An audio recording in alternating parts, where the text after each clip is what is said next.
Israel has once again changed the rules of the game, and now a detail that no one knew about the strike in Iran can be revealed. On Sunday morning, Tehran and hundreds of sites across Iran are in flames while senior Revolutionary Guards figures are hiding. Meanwhile, in Israel, it is also a heavy morning as we clean up and recover from last night's ballistic missile attacks, which claimed at least 10 lives, with many more wounded and several still missing. Welcome to Boots on the Ground. I'm your host, Yair Pinto, bringing you the whole truth about Israel's war against Iran's Revolutionary Guards on day 3 of Operation Rising Lion. A moment before we get into the headlines, I invite you to take a second and hit that subscribe button so that you'll never miss another episode of Boots on the Ground. Let's begin. For nearly 40 hours, the IDF has maintained continuous strikes in Iran after the IDF spokesperson's unit and the chief of staff declared freedom of action in the skies of the Islamic Republic. In western Iran, fighter jets struck an underground site that housed cruise missiles, stocks, and launchers. In Bushehr, a natural gas production facility was hit, causing massive flames that lit up the sky for miles around, as Israel announced it has expanded its list of targets. But perhaps the wildest story from the last 24 hours is the story of how Israeli jets struck fuel and weapons depots in the heart of downtown Tehran. And according to the New York Times, several sites linked to the nuclear program were hit, including test laboratories. The question on everybody's mind is, will it be enough to significantly set back Iran's nuclear weapons program? In the meantime, senior regime figures have also been targeted, as well as the Iranian Defense Ministry and SPND nuclear project headquarters, as Israel's Defense Minister Israel Katz posted a simple but profound message that Tehran is burning. However, this is not the end. White House and Israeli officials said that Israel's Rising Lion operation against Iran is expected to last weeks, not days. According to them, the operation is proceeding with United States approval. Israel's security establishment also has a message for Iran's supreme leader, Ayatollah Ali Khamenei.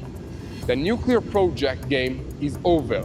And in another message, an Israeli official made an unprecedented remark on ending the war in Tehran, adding, Khamenei's elimination is not off the table. As if to give everybody another reason to take this statement seriously, the IDF also announced that it struck one of the underground missile cities that Iran has posted a propaganda video about in March after eliminating the commanders who appeared in the videos earlier in the campaign. The squadron commander who led the strike said, "We took off for a nation historic and complex mission on Iranian soil." And speaking of complex missions, Iran's intelligence chiefs was also eliminated in the last 24 hours, and we'll bring you all the details about the senior figures taken off the board so far.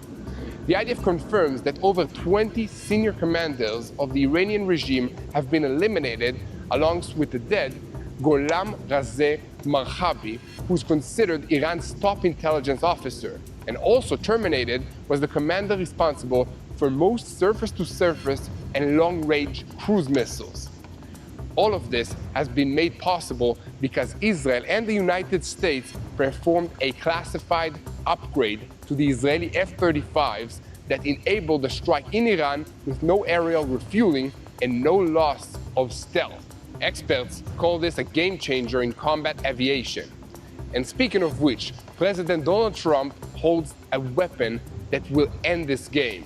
After the IDF's impressive opening strike in Iran, Prime Minister Benjamin Netanyahu has one major mission: to persuade United States President Donald Trump to enter the campaign and dispatch the United States Air Force's 5 strategic B-52 bombers.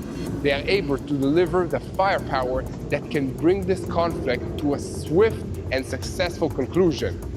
On that note, I'm happy to report to you that in Iran, there are rumors that the Revolutionary Guards have already collapsed and are fleeing for their lives. There is chaos in the streets of Iran and major cities on social media as it lights up with voices hinting the beginning of the regime's collapse in Iran. Young Iranian women in Tehran are saying things like, "We pray that Israel keeps eliminating leaders and our nightmare ends." I could not agree more. However, Israel's main goal right now is to hit the nuclear threat and also the ballistic missile threat, not to topple the Ayatollah regime, at least for now. And senior figures are already threatening Supreme Leader Khamenei, and Tehran hopes to wear down Israel's home front, but Jerusalem warns that the Iranians are playing with fire. And meanwhile, the United States, for the most part, watches from the sidelines, and it's not the only one. But back home in Israel, Sunday morning is heavy with sadness and mourning after counting the casualties from last night's missile strike on civilian neighborhoods of our cities. There is also renewed fears as reports emerge that for the first time, Iran fired missiles at us that have the ability to maneuver in flight aviating air defensive systems. Perhaps because of this, there were at least 10 fatalities last night, and that number might rise as many more were wounded and some are still missing. Most of the casualties are in the city of Bat Yam, where a missile scored a direct hit on a residential building, and in the Arab-Israeli village of Tamra in the Galilee, where another private home was hit, resulting in 4 fatalities. It's important to point out that these missiles being fired at us by Iran are much bigger and more powerful than anything that Hezbollah or Hamas ever fired at us. The warheads on these missiles include several hundred kilograms of industrial-strength high explosives. However, a home front command officer lamented that if the residents of these buildings were hit and managed to get to a protected space in time, they probably would have survived. But there is hope that this will not go much longer, as Iran's proxies, Hamas, Hezbollah, and the Houthis are not functioning. Iran's ring of fire, which they spent years building up and which Israel spent months knocking down, is now barely operating.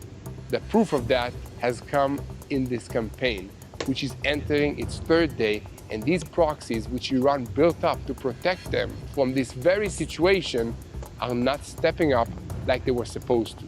So TBN Israel's senior Middle East analyst Mati Shoshani will bring us some insights into this and all the behind-the-scenes diplomatic details about what happened in the Putin-Trump meetings, the United States position, and how this offensive will continue.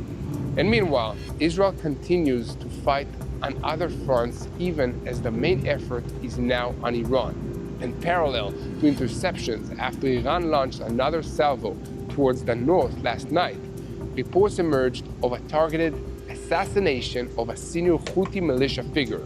We're still awaiting final confirmation, but if successful, this is a dramatic development.